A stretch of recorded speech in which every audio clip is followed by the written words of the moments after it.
So we're gonna venture into another area today in terms of Kibud Avayim. We've just to put it back, to frame it back out. We talked about the practical obligations. We talked about emotional obligations. We spoke about yesterday at length and in depth, which I think was extremely important. We spoke about peace being more important than truth. And the example that Maran brought was a mom asks her son to stop collecting charity at night because she's concerned that it's dangerous for him to be out and about at night. You have an interesting thing. You have Kibud Em, in this case, respecting mom, but we have that wider criteria of respect because Tza'ar, or pain, is not in the formal structure of respect. The formal structure of respect is creature comforts and practical. And pain, we're moving a little bit outside, as we learned a couple of days before. Well, we said Sa'ad, or pain, you might say is Lifnei Mishrat Adin. Some say Sa'ad, or pain, is part of the hardcore mitzvah of Kibud Avayim. Some say that. We looked at that and we saw some of the sources on that. Others say that it's a step removed, a higher step, meaning it's Lifnei Mishrat Adin, it's greater than the letter of the law. That doesn't mean it shouldn't be done. In fact, it means that if someone is more sensitive, they're going to reach for that, to do something that's greater than the level of the law, letter of the law. Others say that it's Midat Chasidut, meaning that it's beyond the letter of the law, and it's an act of saintliness. Okay, so now on the one hand, you have an act of saintliness. At worst, you have an act of saintliness. On the other hand, you have a mitzvah of collecting money for charity. So again, mom tells them don't do it. Some rabbis would say if mom told you don't do it, you have an absolute mitzvah to listen to her, because if you don't listen to her, you're going to cause her pain. Other rabbis say, you know what, causing pain is not what we're talking about when we talk about Kibud Avayim. We talk about creature comforts. And causing pain, you might say, we spent almost 2 classes on that, causing pain, you might say, is part of it, and we certainly would say it is. But in this case, you have an interesting dilemma. Because on the one hand, you're causing her pain. On the other hand, it's not really dangerous. And there's no real problem going out. And collecting money for charity is a big deal. Well, for her, it is a real problem. That's right. But doesn't anybody hold that the emotional pain more important than the... Yes, some people hold that way. Some people hold that way. So what does Maran say? He said an interesting psak. He says, do it, but don't let her find out. Do it, but don't have her find out. So what do we find? And we looked at a number of sources on this yesterday. We find that peace, or the feeling of another human being, is more important than truth. That shalom is greater than emet. But don't we always know that generally you get caught when you tell a lie? You might get caught, but leave the getting caught for a minute. Right now it's Tuesday morning, so to speak, Wednesday. It's X day, and I have to make a decision. My decision could be based on truth or peace. The answer is you make your decision based on peace, because peace is more important than truth. And we do this all the time. And we brought examples. Good morning, Jeffrey. We brought examples of Aharon HaKohen. We brought examples of HaKadosh Baruch Hu lying to Abraham Avinu and telling him something other than what Sarah Imenu said. Sarah Imenu said, how can that old guy have a baby? Right? And HaKadosh Baruch Hu tells Abraham, she said, how can I have a baby? Blatant, black and white, clear, right?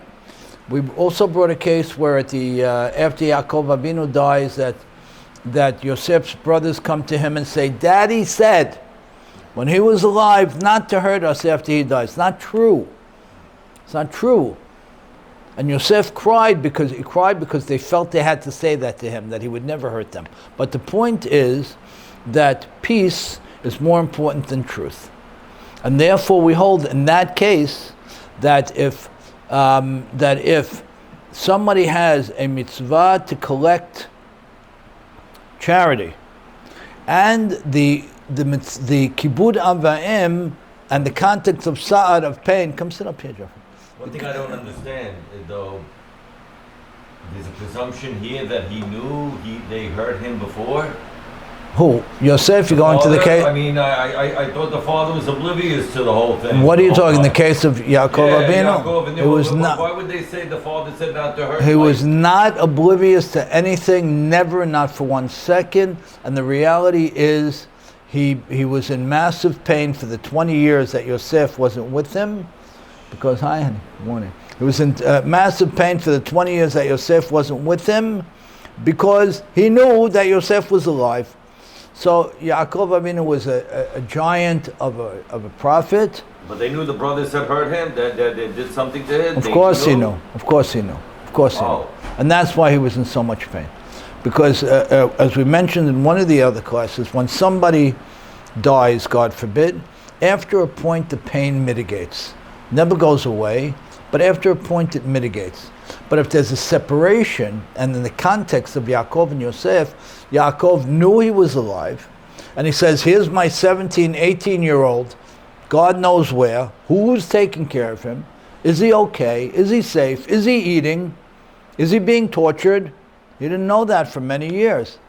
So he was in a tremendous amount of pain because of his great level of prophecy and awareness. Now, Kadosh Baruch Hu didn't let him know everything, because, and we'll just take a minute on this, what had to happen in that case was the family had to effectively break down, which is what happens, Vayered Yehuda me'achav, right? Yehuda, who is to be the leader of the family, fails, goes against the core tenets of what Avraham Avinu's family was meant to build in the world. He fails. The family begins to fall apart. They nearly kill their brother. And Yosef HaTzadik, this kid, understands that it's only going to take Herculean efforts to see the reality, the realization of the family becoming a nation under HaKadosh Baruch Hu. And he is the one who sacrifices his life to do it. And he wins. He beats them all. He has this remarkable vision, as begun to be articulated in the dreams that he dreamt, that he verbalizes to his parents and his brothers. And he understands the dreams very well, and he understands his role. And that's why he's the tzaddik. He's the giant. He's the warrior. He saves the whole family, without question. And by the way, it doesn't end.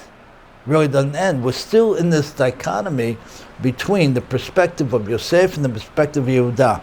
And it'll only be fully merged, and harmony will only be fully be created with the time of Mashiach. But the point being that in that context, we spoke yesterday, and it's very, very important as parents, as spouses, as business people, as community people. It's very, very important to understand that the Western perspective of I say what I feel, and right is right, and right makes might, is nonsense. It's unadulterated nonsense. And the truth of the matter is, it's about peace. Lie through your teeth. Nobody should ever lie, right? Don't misquote me. But remove the pain from a person. Remove the separation in a family. Give a person hope. I mentioned, I'm going to say it again, I've had arguments with people over the years who are clinically trained in America as psychologists, therapists, coaches, whatever it might be. You tell the truth. What are you talking about? What are you talking about? Let me tell the guy the truth that he ruined his life, and the chances of his getting back on his feet are massive. Of course you never do that. You love him and you care for him and you call out his kohot and his strengths and the good things he did and all the possibilities he has. Because it's self-fulfilling too. Huh? Of course, Self-fulfilling. perfect, Jeffrey. Otherwise because it's self-fulfilling, do it the wrong way. Perfect. So we highlighted yesterday that when we have this challenge of tsa'ar, causing a parent pain, and a black and white mitzvah, in our example it was collecting money for charity, being that tsa'ar, causing a parent pain, nobody would ever want to do it, of course, but it's not, according to everybody, a violation of kibud av va'em, although of course we would never want to do it, and of course we would never, willingly do it, but in this case you have a challenge. So what do we end up with? Collect the charity, and don't tell mom. Okay, now we're going to move into another area. You know what? Can you see?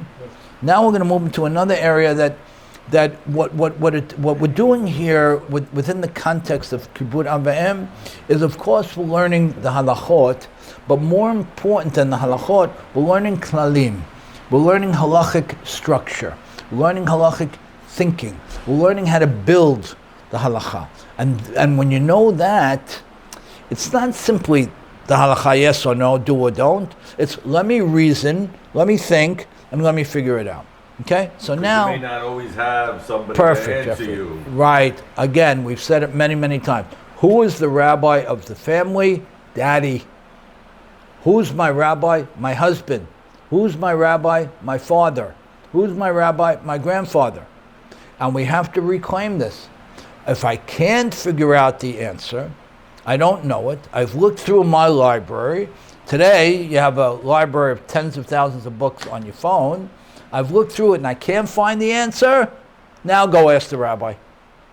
We have to get off this thing, excuse the term, of checking our brains at the door. It is not a Torah model.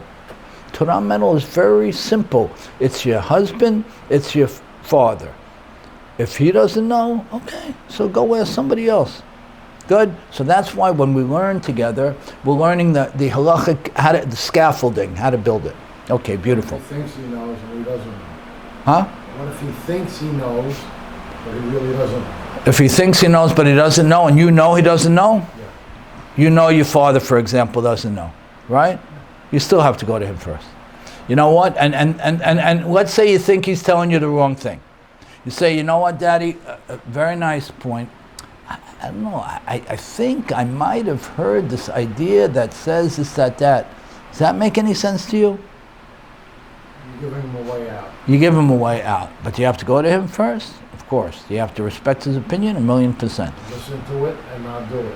Huh? No. You find a way, find a way to say, I don't know, I heard something, I was probably wrong, but he'll get the message. He'll get the message that you're second guessing it, but you still have to go to him first. One more point about the lying and the peace. You're saying, don't tell her that you're collecting. Tell her.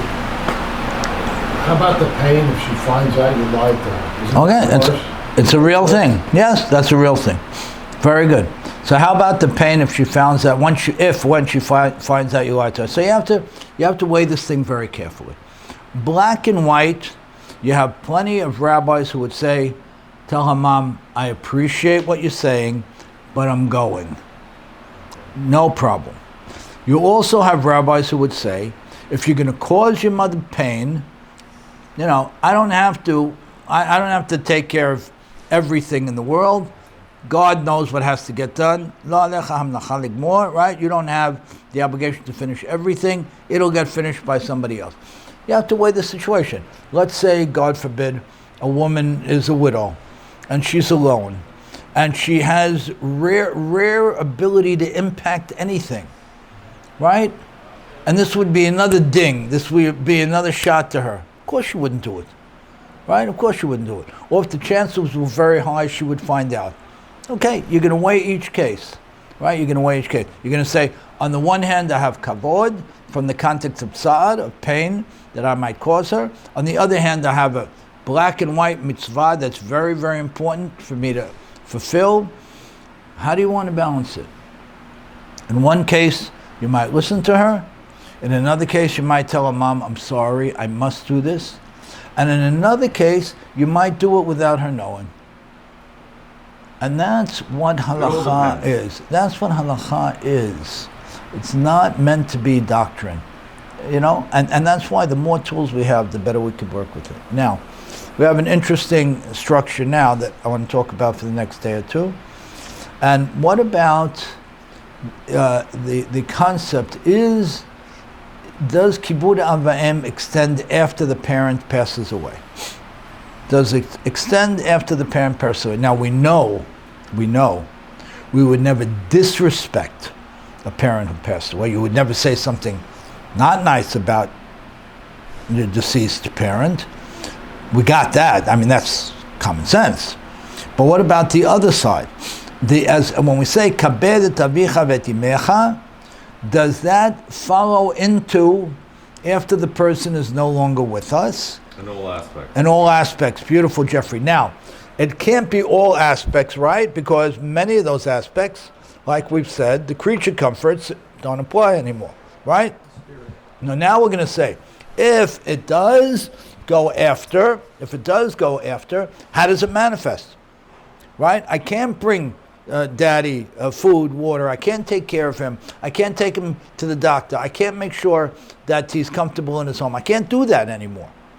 So if it is an obligation after the parent dies, what is the obligation? And there again, now you have some competing values that are going to come into play as well. So I want to spend a little bit on that because, again, what does it do? It gives us practical halakha that we'll use. But no less important, it continues to build out our understanding of how the halakha is reasoned and how it came to be and how it works, so that we can be nimble and look at it in a number of related cases. I'm reading from Maran, Perek Yud Gimel. Hayav Adam Nahabed et Aviv Imo Gam Achrei Motam. A person has to be mahabed, he has to sense the weightiness and respect mom or dad even after their passing. V'yesh omrim, but there are those who say, De'en chiyuv zeh ela midrabanan. It's only rabbinic, i.e., kabel et avicha v'et imecha is biblical, clear, right? In fact, we cited 6 or 7 different biblical references to it, right? But what the rabbis are mentioning here is maybe it's talking about what goes on in life, because generally speaking, the Torah is talking about, it's the rule book for life, right? It's not the rule book for the eternal world. So if my parent is in the eternal world, maybe the rule book for life doesn't apply anymore. That's the premise of the question. Now, you could say, doesn't apply bichlal, doesn't apply at all.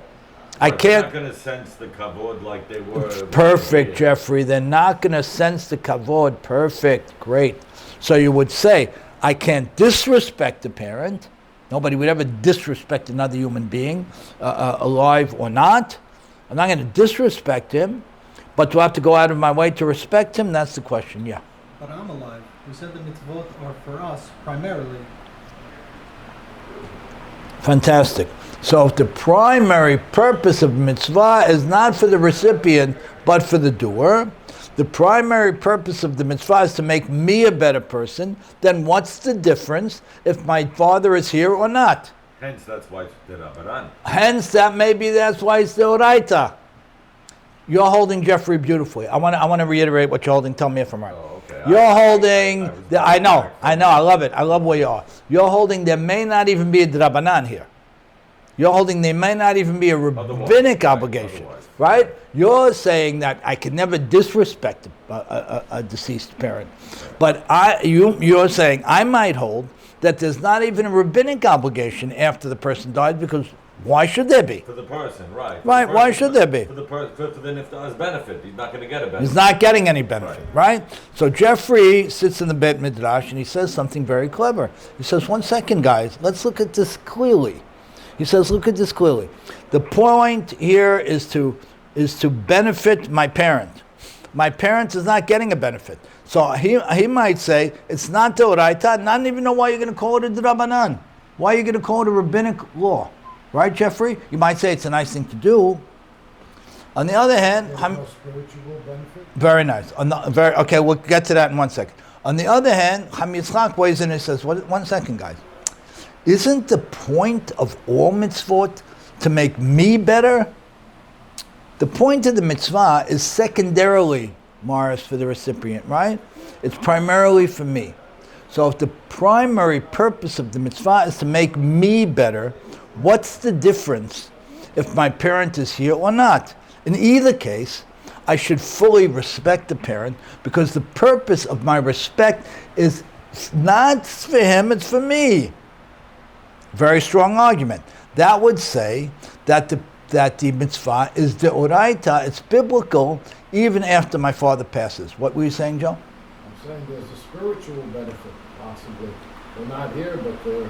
Excellent, and excellent. Beautiful. Why do we say Wednesday is a great day. Excellent, beautiful. You're going to say that the benefit is, I'm going to paraphrase what you're saying, the benefit is in the world to come. It's all about the world to come. Yeah? So if I'm respecting my father who passed away, I'm enriching his soulful life. I'm moving him closer to the Kisei HaKavod. If he does a good thing in his memory, yeah. Yeah, that's what I'm saying. Like If he does a good Huh? thing in his memory. Isn't that why we Not say just the kavod, Kaddish? It's not just the kavod. There was Love it. He's Beautiful. got to do something in his memory. Very nice. So we have a number of different approaches here, right? All of whom is very, very nice. Right? Why do we say the Kaddish? It's over. Game over. Why do we say you may go back to Isaac's point and say, the primary purpose of saying the Kaddish is for the one saying it. If you're going to hold by his point that the primary beneficiary or somebody doing the mitzvah is for the person doing it, then you're going to say the reason we say Kaddish is because of the person saying it. Very good. Very nice. Very nice. Okay, so we have certain areas that are involving our loved ones, but does that necessarily mean, like the mikveh example, my father doesn't want me to do a cold plunge, so now he passes away, so is that the same? Right. What about the things that he doesn't want me to do? Do I have to still not do them? What would you say on that? Probably say you. Kavod, but I think you could. It sounds like you could, huh? He's watching, Morris. He's watching. Okay, let's see. Very nice. Let's see. ויש חוקים ואומרים שגם נחם מתחייב כיבוד אביהם הוא מן התורה וכן עיקר. Says that some rabbis say that respecting a parent after the parent passes away is rabbinic, in which case if I have a biblical challenge, if I have a biblical opportunity versus a rabbinic prohibition, I'm going to go with the biblical opportunity. On the other hand, others say that it's biblical, that the obligation to honor a parent after they pass is biblical. Okay, that's just our headline. Okay, so let's see. Bikar hakavod hu do'chamita l'romem kvod aviv. Let's take a step back. Maran says, he says, what is a kavod anyway? Right? Again, we can't provide the creature comforts that the person would have needed when he was alive, right? So if you're talking to me about kavod, after 120 years, we're having a discussion whether it's rabbinic or biblical, but how does it manifest altogether? What is it? What is it? How do I do it? Right? Ikana kavod l'romem kvod aviv. כגון לקלוטו אבא מרי, כדומה לעשות לו נחת רוח אחר פטירתו, באמירת קדיש, הדלקת נר נשמה. The only way to give him kavod is to do something that's going to help him elevate where he's going to get kavod in the Olam Emed. That's the way he's going to get kavod. Excellent. Not going to just get kavod because it's... Excellent, beautiful. So it says L'omem Kvod Aviv, to call him by an exalted name. My honorable father, my great father, or to say the Kaddish, to light the candles, the Yortzeit candles. Barichat askara b'yom hashana, aliyah l'Torah b'yom hashana. To have a little something, maybe a class or something. Visit the resting site. Huh? To visit the resting. So that's a big question. That's a really big question. It's a big question. I know what we do in the community. I'm personally very much against it. What, to but go to Rosh Hashanah go to the time? cemetery. Go to the cemetery. Some say don't even go to Rosh Hashanah. Go on the road site. Hey. Yeah. Let's talk about it some other time, but there are differences of opinion on whether to go or not to go, particularly for a son. So let's. There's certainly enough to say to go, but let's leave that for a bigger conversation. But in any case, probably better yard side time. I don't know when it's better. Or Rosh Hashanah. I don't know when it's better. Compared to Rosh Hashanah time, you don't know what's better? I don't know when it's better. I don't know. I don't know if there's a You're better. hoping it's not good or it's I don't know. altogether. That's what I hope. But let's see. Okay. Gemara Maseret Kiddushin. Tanu Rabbanan mechabdo b'chayav mechabdo b'moto. In Maseret Kiddushin it says that you honor a parent when they're alive and after they're gone. Chen hu b'Shulchan Aruch. Chayav l'chabado afilu achar moto.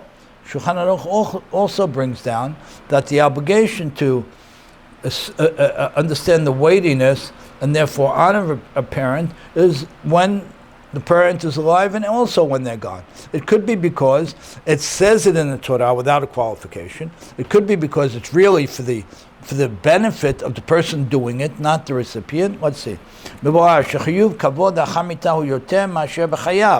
I'm sorry. The Zohar Kadosh, the Zohar brings down that the chiyuv kavod la'achar mitah yoter ma'asher b'chayav. The Zohar says that the obligation to honor a parent is even greater after the parent passes than it is when he's alive. That's the Kabbalistic perspective. How? Shamru sham achar shemet im tomar shepator mekavod eno ken. Im achar shemet im tomar shepator mekavod eno ken. Ki af al pi shu met od mechuyav b'kvodo od yoter. שכתוב כבד את אביך ואם אותו הבן הולך בדרך הישר מתקן מעשיו, ודאי שזה מכבד את אביו. מכבד אותו בעולם הזה בין אנשים, מכבדו בעולם הבא אצל הקדוש ברוך הוא. והקדוש ברוך הוא מנחם עליו, מושיבו בכיסא כבודו. It's like you're saying, Joe. It says like this.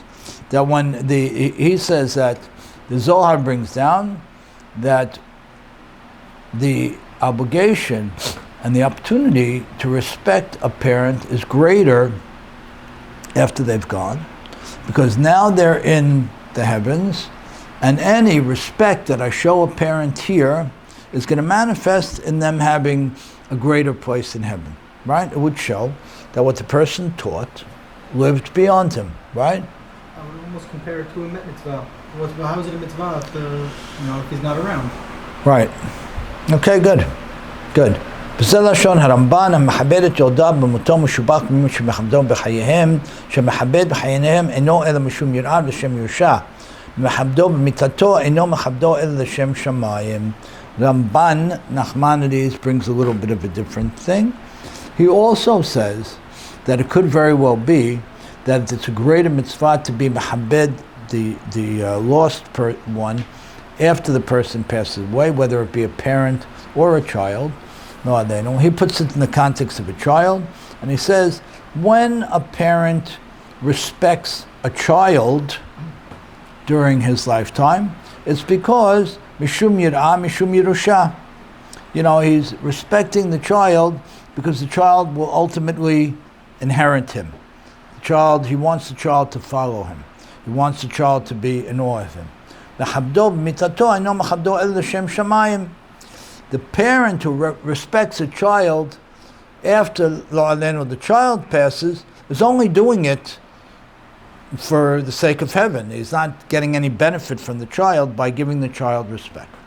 Okay, so both say that everybody says that there's an obligation to respect after the person passes. Some say that it's a greater obligation. The question remains, is it the oraita or not? when it says kabed et avicha v'et imecha, is that applied? Greater obligation. It could be a greater obligation, but not biblical. Okay, it could be. Yeah, strange. It could be. But yes, I hear you. Okay. Let's see a few more of the sources.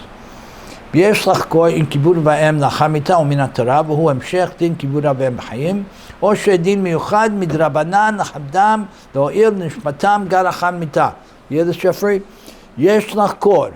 We have to dig in, Maran says, to the question of, is kibud av va'em after they pass from the Torah, meaning that it's an extension of the kavod that someone would give them when they're alive, or is it a separate rabbinic law so that the neshamot are elevated? It's a beautiful way to approach the question. It says like this, I got it, black and white. When I open up the Chumash, the mitzvot in the Chumash are to do here. The reason I have the mitzvot listed, the reason Shulchan Aruch is listing, what are they talking about? They're talking about what I got to do here. Now you want to tell me there's a mitzvah to honor a parent after, you're going to say it's din miyuchad midrabanan chabdam no nishmatam gam lahamita, right? It's rabbinic. It's separate. It was added. I still have to do it, but it was added. So on a practical level, does it make a difference to me whether it's biblical or rabbinic? It doesn't. But on a practical level, if I have a biblical versus a rabbinic, I go with the biblical, and that's a couple of the cases we're going to look at. Right, if there's other considerations. Beautiful, if there's other considerations. והנה מדברי הרמב"ן, אין להוכיח דאבה מדאורייתא, דמה שכתב שהמחבר את אביו לאחר מיתה משובח בחיים, היינו לעניין זה דאבה לשם שמיים יותר, ולא לשם יראה או ירושה, אבל ייתכן דמצד החייב הוא פחות. He's saying that the Ramban, Nachmanides brings down, he says, listen, we can understand that there's great value in respecting a parent after the parent passes away and elevating the neshama. But if we're talking about black and white halacha, right? Just black and white halacha. It's not. So we're going to say, according to Ramban at this point, that the black and white halacha of kaberet atvicha v'timecha, which is biblical, is while they're alive. And we're going to say that so far we're going to work this more. So far we're going to say that any mitzvah to honor them after they've passed is rabbinic.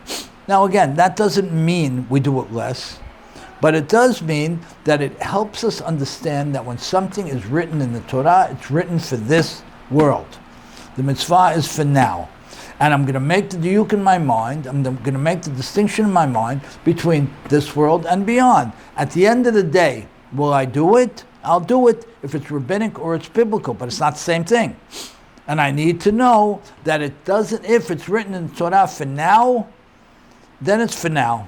Okay, that's where we are so far. Good. בפשטות, דין הכבוד לאחר מיתה הוא מדין מצוות כיבוד אב ואם, דהיינו מצווה זו נמשכת גם אחר פטירתם.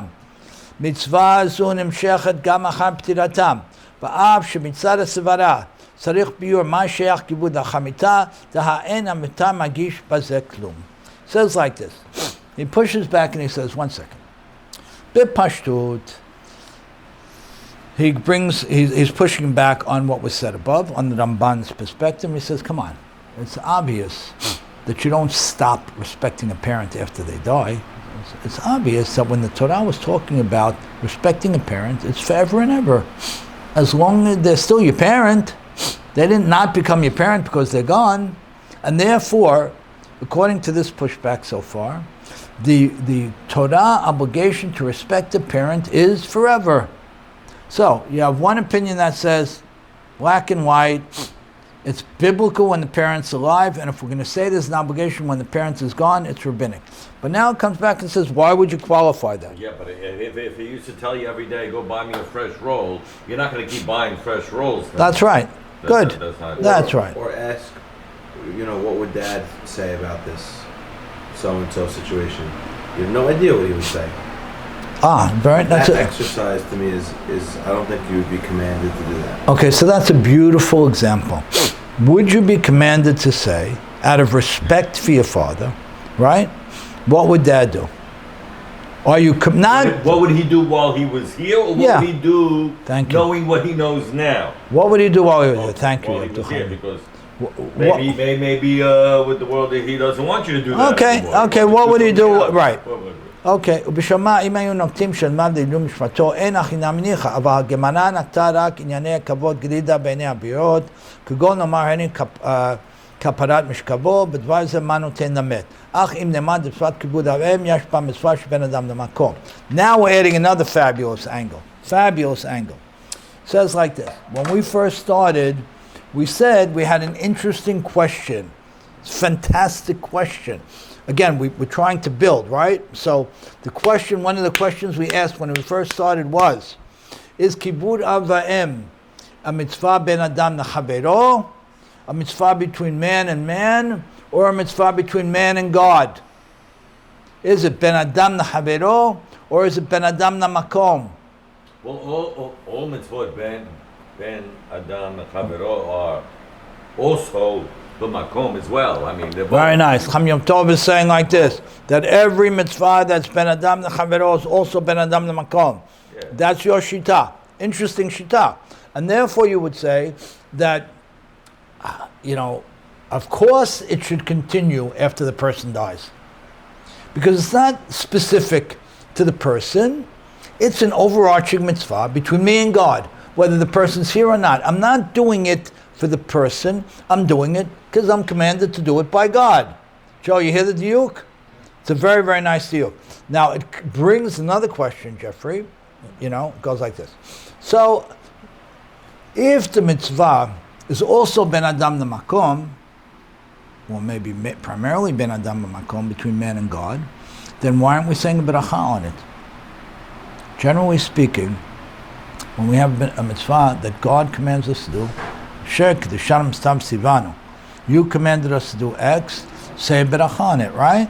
Do we say a beracha on respecting a father? Well, marriage, yes. Huh? Marriage, yes. What do you mean marriage? Marriage, we say beracha. It's a mitzvah from Hashem, but still... To consummate the marriage, because I have to consummate something. I have to complete a purchase. It's not I have to complete... The chavero is also... But to treat your wife nicely is... Oh, you're saying because Ben Adam Chavro, I shouldn't say berachot for there either. Yeah, maybe I shouldn't. It's also Ben Adam Chavro. Right, so maybe I shouldn't say mitzvot. It's a nice question. I don't know the answer. It's a nice question. But we do say the berachot. But we do say berachot. So in this right. case, we do that. So in this case, we do. So now in our case, what do you want to say? It's Ben Adam Namakom, it's Ben Adam Chavro. Where we ended up was, some rabbis say it's both. Ben Adam Makom, between man and God. Some rabbis say it's really between man and man only, but God is overseeing it, but it's between man and man. And because it's overwhelmingly between man and man, we don't say beracha. But there are plenty who say it's between man and God. If it's between man and God, it never expires. If it's between man and God, it never expires, which would mean what? Huh? You may want to say beracha, which we don't, because we have these enough of the other opinions that say it's not between man and God, it's between man and man. But if it's also between man and God, it doesn't expire when the parent passes. No, but maybe how we give him kavod. Excellent. Maybe how, but does the mitzvah expire? No, because it's between man and God. I'm enabling it with my respect to my father. I'm enabling this mitzvah. But the reality is, God commanded me to do this, and his overall cosmic view of everything that I need to become a better person, and this is the tool to do so. And whether the tool is living and breathing or not, it doesn't change anything. So if you went by that perspective, you would say that the obligation to honor the parent is forever and ever and ever after they passed as well, because it's also ben adam namakom, it's also between man and God, and therefore, why should it ever stop? So now what are you supposed to do? Okay, very good. So now what are you supposed to do? So maybe it goes back to what we said. Huh? Limited to Kaddish, limited to... what's the I'm going to step out a second. Maybe, what would you say like this? If the mitzvah is ben adam namakom, right? Let's say it's between man and God and between man and man. That's all I need to put me in a much more challenged place. If I see it's between man and God and between man and man, which is pretty much where we ended up when we learned it, yeah, that means I'm in a much more challenged place. That means I have to keep it forever. Now the question becomes, what would it mean keeping it forever? One thing would be to talk up Daddy, right? To elevate the respect that is enjoyed by him among people, yeah? I would assume that this is a unique situation where it is Ben Adam Makom, only because we hold, or at least you can tell me if I'm wrong, that parents are partners with God in creation, and therefore respecting your parents is keneged respecting Hashem. 100%. 100% true. And that's one of the arguments that says it's also between man and God. Very nice. Now, assuming it is, like you said, what do you want me to do? What do you want me to do? You might say, you probably would, that if Daddy said don't go out at night and collect charity, I still can't do it. No, I don't. Well, what does it manifest? How does it mean? Right? Your question. How does it manifest? It manifests by saying Kaddish. Does it not I don't know. I'm just taking the point to all the way down the road. Because that's not going to help him. What's going to help him is you just go. I'm respecting his wishes. But things change. There's a new. It's not his wishes now necessarily. I'm sure. I would hope it would not be. If the circumstances change, then there's something else, Morris. Circumstances change, something else. Not talking about that. No, but the circumstances could be 3 years older. Very good. So the circumstances change. That's enough. You want to say if he doesn't lead Lui Nishmat, but his father told him not to do it when he was here, he's doing he's helping him, but he's hurting himself. Hashem is gonna. All right, very good. So that's exactly that's why I want to bring it to you. I exactly want to bring it to you. I want you to hear it. I want you to hear it. If I'm going to say it's Ben Adam Makom, it means it's forever and ever and always, and that might mean that if Daddy told me not to do something, now we said, if Daddy tells me not to do something and it's bringing him pain, that's not in the formal construct of Kibud Avayim. It's not. He can't tell you to do something against halakha. No father can tell his son. No, he can tell his son whatever he wants. But nobody has to listen to a parent who says to do something against halakha. So does that mean that saying Kaddish forever is an obligation? Why wouldn't it mean that? I'm asking. Why wouldn't it? There's no reason for it not to. Right. Good. Great. If he asks you to, please sponsor the bridal room in my honor, you have to do that? So that's a fascinating point. He's telling you to use your money to do something for him, right? We learned about that somewhat. If it's his money, it's something else. No, he's leaving you his money. Well, once he left me his money, it becomes my money. Right, exactly. Once he left me the inheritance, it becomes my money. Now the question becomes, do I have to use my money to fulfill his wishes? The answer is no. The answer is no. Now, on the other hand, if not fulfilling his wishes with his money, which became my money, will create disrespect for him, then I can't do that. What do you mean? In other words, you have two. I'll give you an example, and I'll give you the opinions on it. Let's say Dad made a dedication, a multi-year dedication, and he fulfilled 2 years, and then passed away, and there's 3 years remaining, let's just say, right? And based on his multi-year dedication, they put his name on the building, well, whatever it is, put his name on the building. Now, if you don't pay it, they're going to take the name down. That's an embarrassment. Now, could you find halachic reason to say it's not really an embarrassment? You might. I don't know. I said you might. But to the extent that it is an embarrassment, that you would never do. Bizayon you would never do. So, okay, if you don't have the money, it's something else. If Daddy's money came to you and then you have absolute core needs that you can't support it, then it's like any other multi-year donation that can't be supported. You go back to the institution and say, keep the money I gave you, but resell it because I can't do it anymore. That's something else. But if you can do it, you cannot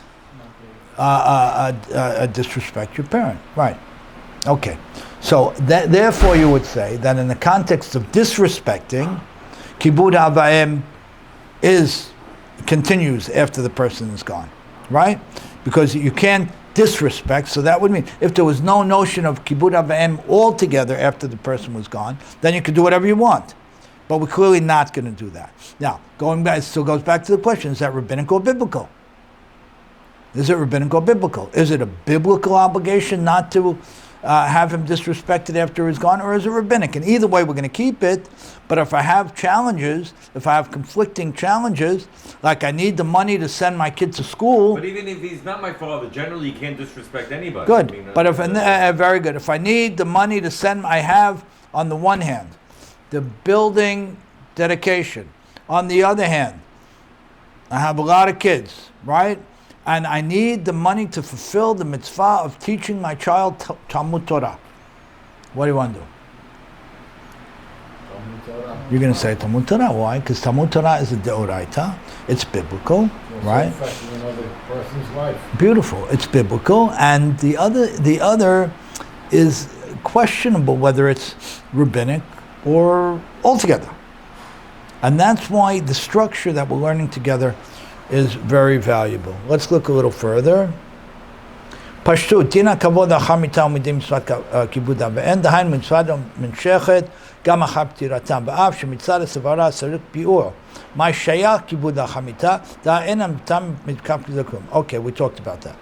עיין בחידושי הרם, שכתב דכיבוד אב ואם לחמיתה רק מדרבנן, דאין לימוד מן התורה על החמיתה.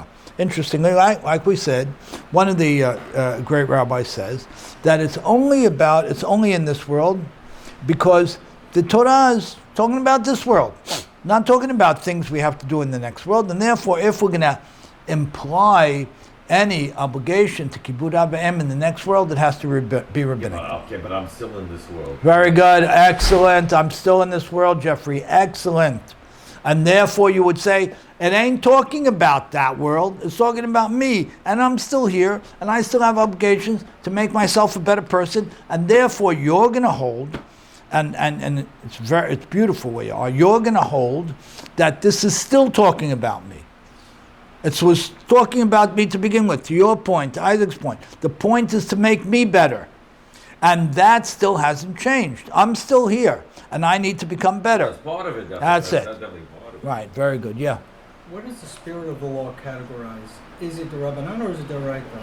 Because I feel post fact this is all sort of the law.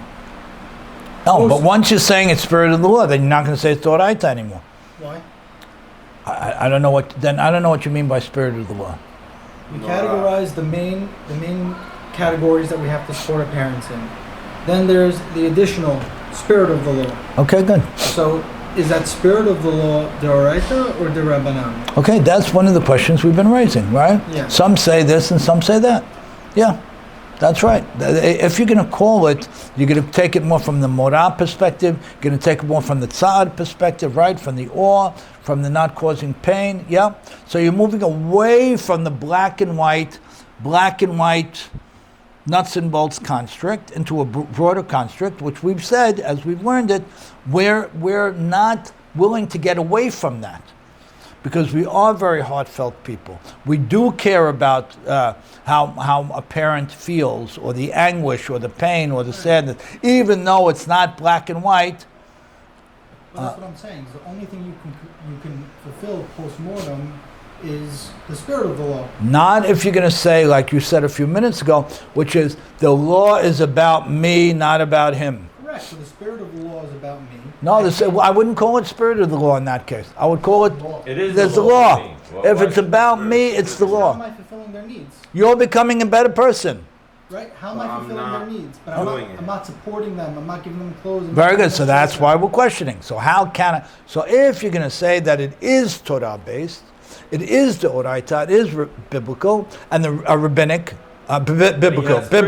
It is biblical, and the reason it's biblical and the reason it's still biblical is because the primary beneficiary and the primary responsibility is on me, the doer, not my parent who's not here, and because the primary responsibility is on me and for my benefit, the status didn't change. But now he has spiritual needs that you could help him with. And now he has additional spiritual needs. Very good. But you would say, by this perspective, that is still biblical. Right. Good. Okay. With the spiritual needs, yeah. Very nice. I want to bring you a case that's bring, and we'll wrap it in a handful of minutes. I want to bring you a case that the Gemara brings down. They bring it from Masechet Kedushin. Rabbi Yaseh, the Nafik me'eretz Yisrael rekrat imo. He left Israel to meet his mom, who was coming from a foreign country to visit him. Ubesov shama shemeta b'derech. And lo alenu, he hears that she passed away en route to Israel. V'amar iyad la nafke. If I knew that she passed away, I wouldn't have left Israel. Right? If I knew that she passed away, I wouldn't. It wouldn't. Okay, they'll bring the body. Okay, I don't know. Right? That would say that if we're going to go down the road with that kibud avayim after she dies is not midoraita, right? Maybe it's a drabanan, but you're not supposed to leave the land of Israel. There are opinions that say that that's either deoraita or drabanan. It's either biblical or rabbinic. So now, if the person knows that you shouldn't leave the land of Israel, because once you leave the land of Israel, you're in a different place cosmically, right? You're in a different place in terms of the obligation to mitzvot. We have far fewer mitzvot that we can do here than we can do there. And therefore, if kibud avayim, if honoring the parent doesn't apply at all after they're gone, then I'm not going to violate the rabbinic or biblical mitzvah not to leave the land. Is it biblical or rabbinic? Oh, very good. It's we have it. We have two opinions. And then temporary, the same as permanent. Temporary, the same as permanent. Very good. Yeah. He passed away in the foreign country. En and route. on the plane. Yeah, he was on the plane. He was on the plane. He was in the airport. And he was upset that he left. He said maybe I shouldn't leave. Don't you have to bury your parents? Leave that aside. Leave that aside. We're talking about from the strict. You're right, but we're talking about right now in this little frame. This frame on the film, right? This frame, one frame right now, right? He left Israel because of kibud avayim. If kibud avayim doesn't apply after the person's gone, then he shouldn't have left. Now you're talking about kabod amet, the honor of a deceased. It's a different conversation. He's putting it into a very narrow box. He's saying like this: if we're going to say that kibud avayim doesn't apply after the person's gone, then why would I violate a mitzvah of leaving Israel? If I was leaving Israel for an equal or more important mitzvah to honor my parent, it's one thing. But if I'm leaving Israel for nothing, I shouldn't have done it. Let's leave out the morality, and we're not talking about that. And we're not talking about taking care of the dead body. We're not talking about that. We're talking one frame on this film, right? I don't know how you do either. I don't know. Okay. Very good. So you would say, you're sitting in the midrash, you would say, Chacham, of course you're going to go. Talking about. And by doing so, you would say that kibud avayim also applies after the person is gone. Right? Let's say she was with other siblings, and they're taking care of her, right? And they're going to bring her to Israel. Right. They're bringing her. Now, should you leave or not? Yeah, maybe they need someone to They don't need anything. They're bringing her. They're bringing her. Yeah. Or maybe they need some. They don't even go outside the frame. That's what I'm saying. They're bringing someone to Israel? That's what I'm saying. I don't want you to complicate it with other things. Stay in this very narrow frame right here. She's not alone. Okay, I don't have to worry about kabod amet. She's not alone. They're bringing her to be buried. I don't have to worry about that. Now, I'm in one very narrow box here. One flick on the screen. Should I turn around and go back rather than violate the biblical or rabbinic mitzvah of leaving Israel? Because I'm not leaving Israel to do anything. Now, if I hold that kabod amet, that honoring the deceased, continues after she's gone, then there's nothing to talk about. You were going when she was alive, go when she's gone. Okay, let's go one more time. If I hold that honoring the parent doesn't change after she's gone, then you were leaving the country while she was alive, you leave the country when she's gone. It's the same thing. But if I hold that honoring the parent is either downgraded or out after she's gone, then I wouldn't leave the country. Well, maybe in the first week it's different. Her neshama is still, Very weird case right now. is still there. I want you to Maybe the first week learn, is different, no? I'm sorry. You hold what you're saying, Jeffrey. You're not wrong, but I want you to go like this. We're going to wrap up here. We'll pick this up tomorrow, God willing. But I want you to learn the following. I want you to learn to divorce halakha from emotion and from our rationale. I want you to learn to do that. We'll apply the emotion and rationale. We don't live in a cold world. We live in a very human world. But in order to become someone who's deeply involved in halakha and understands its mechanisms and can work its mechanisms, you have to say, my feeling, my logic, my rationale, I'll see ya. And I have halachic axioms A, B, C, 1, 2, 3. I could do A1, B3, D8. What do you want to do? Then talk to me outside, right? When somebody comes to a great rabbi for a question, he's gonna at first and foremost think about the black and white, cold, rational, yes or no. Then he's going to take a step back in his mind quickly, Right. and he's going to look at the human being and the circumstances, and he's going to overlay that. But that's the order. Okay, with God's help, we'll pick this up tomorrow. Baruch Adonai Le'olam, Amen v'Amen.